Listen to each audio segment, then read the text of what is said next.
4절 상반절을 보십시오. 그는 우리의 화평이신지라. 주님이 우리의 평화시라는 말씀인데, 이 화평, 평화를 구약 성경에서는 히브리 말로 샬롬이라고 하고 신약 성경에서는 헬라어로 에이레네라고 했습니다. 그래서 구약 사사기 6장 24절에서는 여호와 샬롬이라는 말씀이 나오죠. 여호와는 평화, 그런 뜻입니다. 여호와 샬롬. 신약 히브리서 13장 20절에는 평화의 하나님이라는 표현도 나옵니다. 그래서 주님이 산상수훈에서 뭐라고 하셨습니까? 화평케 하는 자, 평화를 만드는 자, 피스메이커가 하나님의 아들이라 일컬음을 받을 것이요, 그랬잖아요.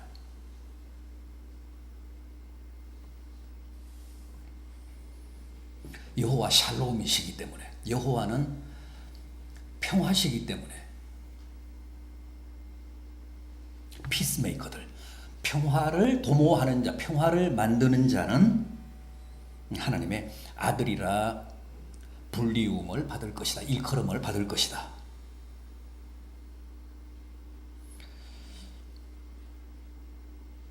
그런데 아까 대예배 때 말씀드린 자유라는 개념도 그렇습니다만은, 이 평화라는 말도 자칫하면 추상적으로, 관념적으로, 사변적으로 가기 쉬운 말이죠.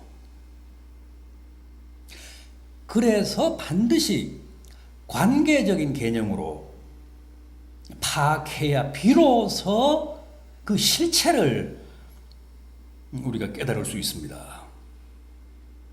자유라는 개념도 그렇지만 평화라고 하는 개념도 철저하게 관계적 개념입니다.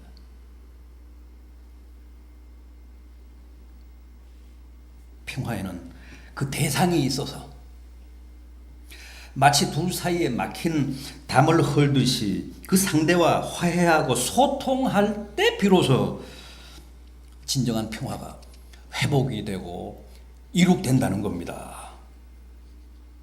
자, 그럼 성경이 말씀하는 평화는 대체 누구와의 관계에서 이해되고 파악해야 되는 개념인지 한번 확인해 보겠습니다. 먼저 하나님입니다. 평화는 먼저 하나님과의 관계에서 이해돼야 됩니다. 다시 말해서 하나님과 화해하고 하나님과 나 사이에 막힌 담을 헐면 진정한 평화가 이룩된다는 겁니다. 그리고 그 하나님과의 평화가 내가 이 땅에서 추구하는 모든 평화의 근본이고 기본이라는 겁니다. 하나님과의 관계가 불편하고 불화하면 다른 모든 관계도 다 망가집니다. 다른 모든 관계에도 평화가 없습니다. 창세기 3장을 보면 아담이 범죄하면서 하나님과의 관계가 무너졌습니다. 하나님과의 관계가 화평하지 못하고 불화한 관계로 전락합니다. 그러자 하와와의 관계도 깨집니다. 하나님이 제게 주셔서 함께 살게 한 여자가 나를 유혹해서 나로 하여금 선악과를 범하게 했습니다. 그렇게 해서 하와와의 관계도 깨지고 또 자연과의 관계도 망가지잖아요. 그때부터 자연이 타락하기 시작했다고 합니다.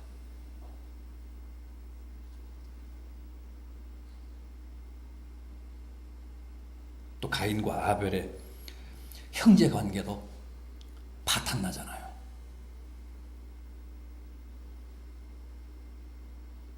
그러나 하나님과의 관계가 회복되고 다시 아름다운 관계로 복원이 되면 다른 모든 관계도 다 정상화되고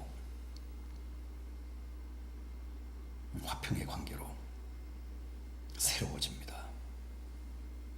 그래서 우리는 무엇보다도 늘 이 하나님과의 관계를 화평하게 잘 지키고 잘 관리하고 최선을 다해 아름답게 보존해 가야 한다는 겁니다. 하나님과의 관계가 무너지면 다 무너지니까. 하나님과의 관계가 건강하면 다른 모든 관계도 건강하게 유지되니까. 다음은 자기 자신과의 관계입니다. 현대인들의 가장 심각한 병이 뭡니까? 분열증 아닙니까? 분열이 뭡니까? 자기 자신으로부터의 소외 아닙니까? 자기 소외는 어디서 옵니까? 결국 자기 자신에 대한 회의, 자기 자신에 대한 불신, 하여간 자신과의 불화에서 옵니다.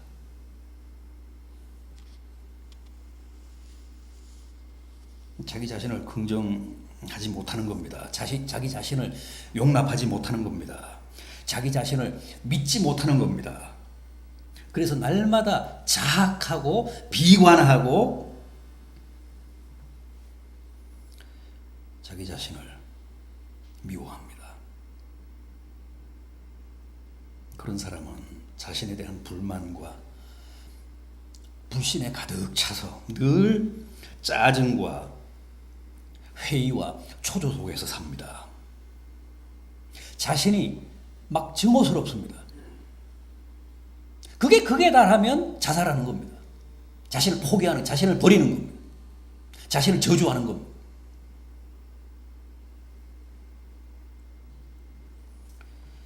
여러분, 우리는 우리 자신과 화해해야 합니다. 자기 자신을 용납하고 긍정하고 사랑해야 합니다. 자기 자신과 잘 지내야 합니다.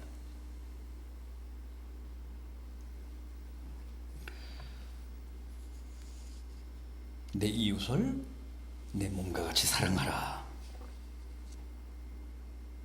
이 말씀에는 이웃 사랑 이전에 자기 자신에 대한 긍정과 사랑이 전제되어 있잖아요. 이웃 사랑의 기준이 자기 사랑입니다. 자기 사랑, 자기와의 화평이, 자기와의 화해가 이웃 사랑, 이웃과의 평화의 전제고 모범입니다. 기준입니다.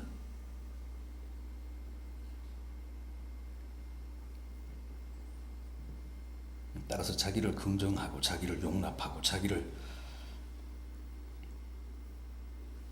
사랑하지 못하는 사람은 이웃과도 화평할 수 없습니다. 이웃을 긍정하거나 이웃을 수용하거나 이웃을 용서하거나 이웃을 사랑할 수 없습니다. 여러분, 자기와 잘 지내십시오. 자기와 화해하십시오. 자기 자신을 용납하고 사랑하십시오.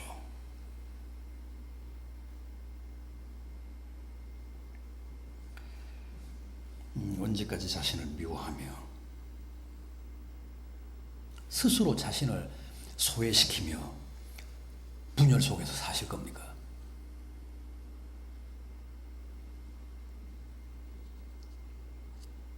그 다음 이웃입니다.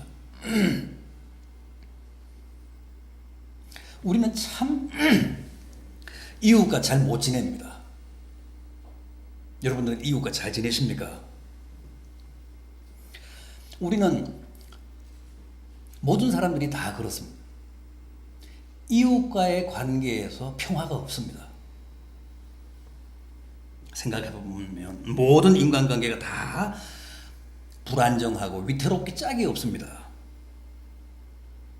화평이 아니라 언제 터질지 모르는 시한폭탄 같은 불화가 나와 이웃과의 관계를 지배하고 있습니다.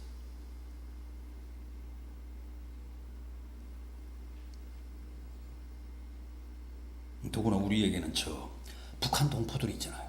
저 북한 동포들 어떻게 할 건데요?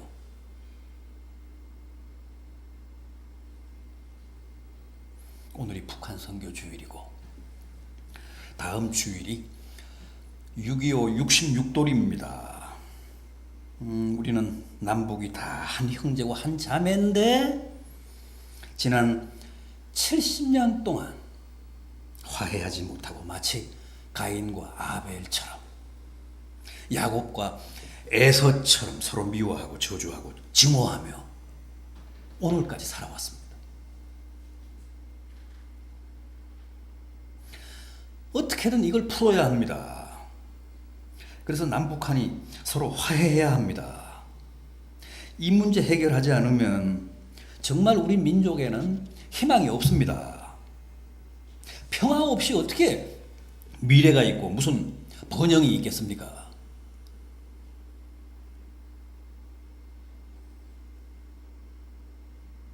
독일의 경우처럼 우리도 교회가 앞장서서 남북의 평화와 화해와 통일을 위해 빡세게 기도해야 합니다. 또 우리가 할 수 있는 액션도 취해야 합니다.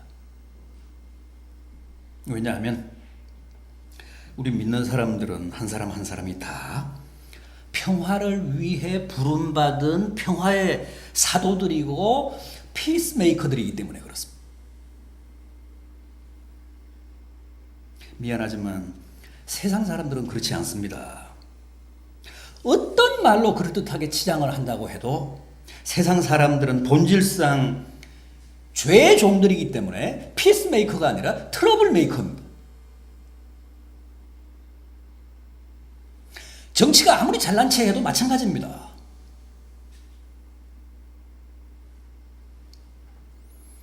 피스메이커가 될 수 없습니다. 하나님과 화해하고 하나님과의 관계가 화평한 하나님의 자녀들만이 진정한 피스메이커입니다. 그래서 우리 교회가 이 남북 화해의 문제, 남북 통일의 문제를 절대 도외시해서는 안 된다는 거예요. 이 문제를 세상 사람들에게 맡겨둘 수 없다는 겁니다. 정치인들에게 맡겨둘 수 없다는 겁니다.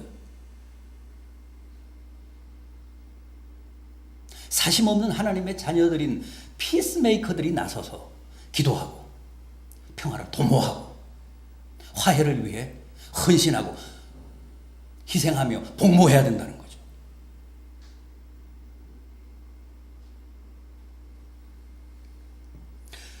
독일은 그렇게 해서 통일을 이루었습니다.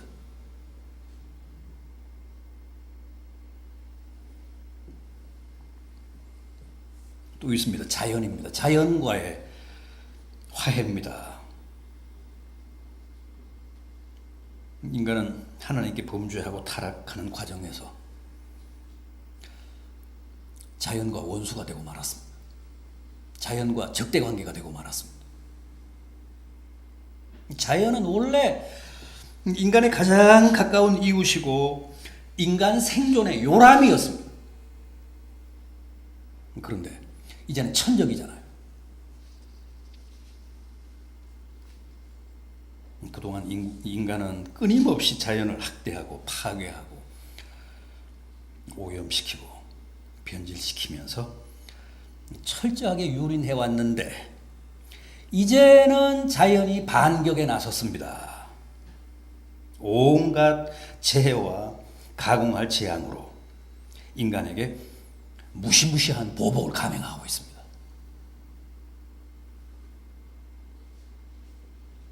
화해해야 합니다. 자연에게 용서를 빌어야 합니다. 자연은 인간의 영원한 이웃이고 영원히 같이 가야 할 공동 운명체 아닙니까? 자연은 인간의 정복의 대상, 횡포의 대상이 아니라 영원한 반려입니다. 우리 인간만 구원받는다고 생각하지만, 우리 인간만 하나님의 사랑을 누린다고 생각하지만 절대 그렇지 않습니다. 하나님은 자연도 똑같이 사랑하십니다. 자연도 구원하셔서 우리 인간과 더불어 영원히 살게 하십니다. 그게 새 하늘과 새 땅입니다.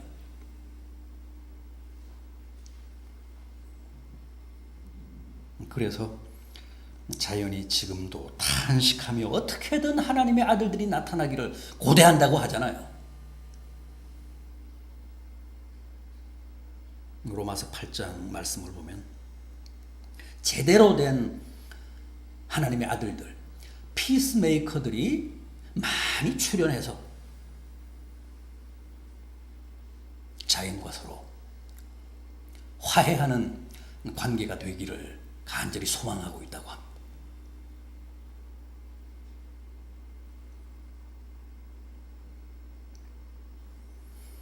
우리는 하나님을 믿고 예수님을 믿는 성도라고 하지만 아직도 자연의 기대에는 한참 미치지 못합니다.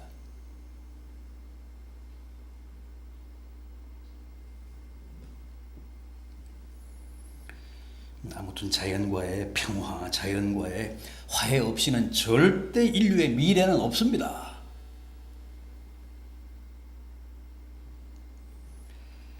자, 이렇게 우리는 하나님과 또 자기 자신과 이웃과 자연과의 평화를 도모하고 화해하고 화평해야 할 막중한 사명과 과제를 가진 하나님의 자녀들입니다. 부디 하나님과의 평화, 자신과의 평화, 이웃과의 평화, 자연과의 평화에 최선을 다하는 평화의 전사들이 되셔서 장차 모두가 영원한 평화의 왕국인 천국에서 평화를 누리며 사시는 복된 성도들이 되시기를 진심으로 기원합니다. 기도하시겠습니다.